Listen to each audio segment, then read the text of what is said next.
Arewa youth to Southwest, do not expect us to hand over to you in 2023. It's so funny that there are some groups of consultative forums, groups, little groups here and there, both in the north and the south of Nigeria. And what they do, rather than focusing, and these people call themselves youth, rather than focusing on the problem, the endemic challenges and problems that we have in the system, what they pay them to do is to struggle on who is going to continue ruling rather than leading.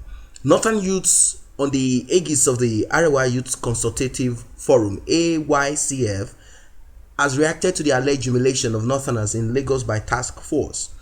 The AYCF, in a statement signed and made available to Daily Post on Monday by Alhaji Yerima Shettima, its national president, claimed that Northerners who are in the southwest state to earn their living were being attacked and humiliated by the state's task force. Daily Post reported earlier that there was pandemonium at Oshodi area of Lagos State as commercial motorcyclists known as Okada riders attacked officials of the Lagos State Environmental and Special Offences Enforcement Unit Task Force on Thursday. AYCF said it has reliably gathered that the Lagos Task Force officials have been invading the homes of Northerners in Lagos in ungodly hours of the night and carting away motorcycles while forcefully abducting the occupants and hauling them into detention. The statement added, "Our attention has been drawn to an ongoing brigandage in Lagos against innocent Northerners who are in Lagos to earn their living legitimately. We reliably gather that using a Gestapo style, the Lagos Task Force officials have been invading homes of Northerners in Lagos, Nigeria in ungodly hours of the night and carting away motorcycles while forcefully abducting the occupants and hauling them into detention. We dare say we have not seen this kind of impunity against Northerners in recent years. It is even strange that this is coming from the Southwest, a region that expects the North to hand over the 2023 presidency to its own.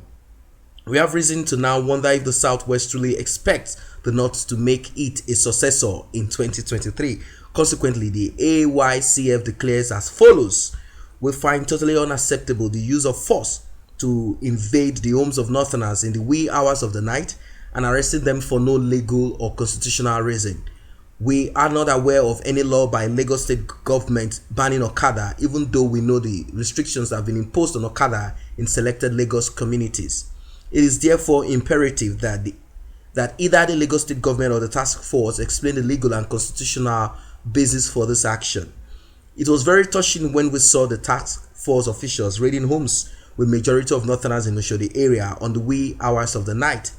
We demand immediate explanation for this humiliating operation. Let either the Lagos State government tell the world that it is officially sanctioned this Gestapo operation, or it was the instruction of task force boss that we are seeing this physical assault on our people.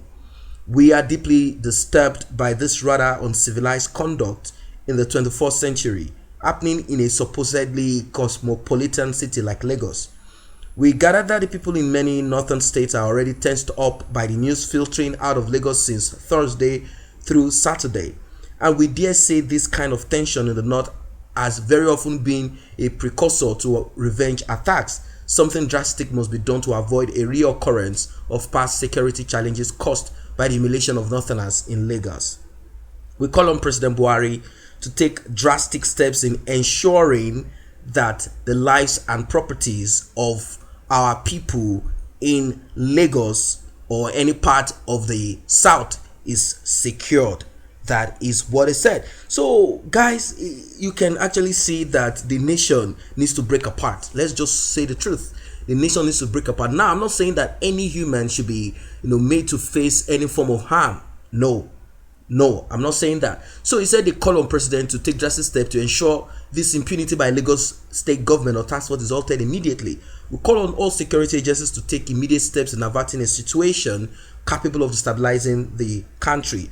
Northerners, like other Nigerians, have every right to movement, to trade anywhere in the country as guaranteed by the constitutional provision on freedom of movement. Most importantly, we call for the immediate release from prison all the innocent Northerners whose homes were raided in the ungodly hour by task force officials. This is our candid view, will be the first step in ensuring justice for the innocent Northerners. Why hold them in detention in defiance of well-known constitutional provisions or the rule of law in general? The same rule of law that Buhari has decided to disobey when it comes to freedom fighters, revolutionaries, and activists. We wish to reiterate that any further attempt to humiliate innocent Northerners in any part of this country will be resisted by our group with all the available legal and constitutional weapons. In a balanced world, institutions are created for tackling problems, but not in the manner Lagos State government through the task force is currently doing to our people. It is therefore a smear on decorum, disrespectful of human dignity, and a brazen abuse of official powers, and this is totally unacceptable. Whoever has here, let him hear. Enough of this physical assault on innocent Northerners in any part of Nigeria. Lagos, we warn you. That is exactly what they have decided to say and to speak right there. So guys, you think this is hate speech, or you think this speech might bring about some form of violence or whatever it is? Now, what's your take about this? It seems that when people cannot stay together, they have to depart, since it seems the problem cannot be resolved. Everyone have their own vested interest in one thing or the other, and it seems they cannot come to a conclusion. When you look at the comment section here, you see people saying, really, how you left the north to attack the east is a mystery. Another one said, I have said it before, without enforcing zoning, southern Nigeria has absolutely no chance to rule Nigeria. No chance, I tell you. But the greed of the south won't allow them. Someone said, this moron said they will not hand over to Southwest. Then tell them to hand over to Igbo. What we know is will not keep the power. It's coming south. I know Igbos have been saying if they can't get it, they want it to remain in the north. We have a different view. If Yoruba can't get it, Igbo should get it, but definitely not the north. That's what someone here is saying. And I won't say anything that is not lifeless. All right, so let's leave that. So I think a lot of comments here. And when they talk about handing over, it seems as if it's a birthright or a monarchy. It's a shame that there is no true election and no true democracy. That's what I see here. That's it. Someone here said, whoever becomes the president doesn't concern me. After all, Nigeria is the same 10 years ago. Only that Nigeria has decayed. That's what someone here is saying. And I want to say everybody is just clowning in this country. Ethnicity, the biggest problem facing Nigeria. The reason Nigeria will never work, I repeat, Nigeria will never work. That is what someone here has to say. So guys, that's what it is for now. You can drop your comment. What's your own reaction to all of this, demagogue, all of these stupid conversations, talks that spews out of the mouth of young people that you expect to see the light, but then they prefer darkness? Drop it at the comment section. And if you're not a member of this channel, tap on the subscription button and the red notification icon bell. Give it a smash. It will alert you whenever videos are uploaded, and of course it is free. Thanks for stopping by.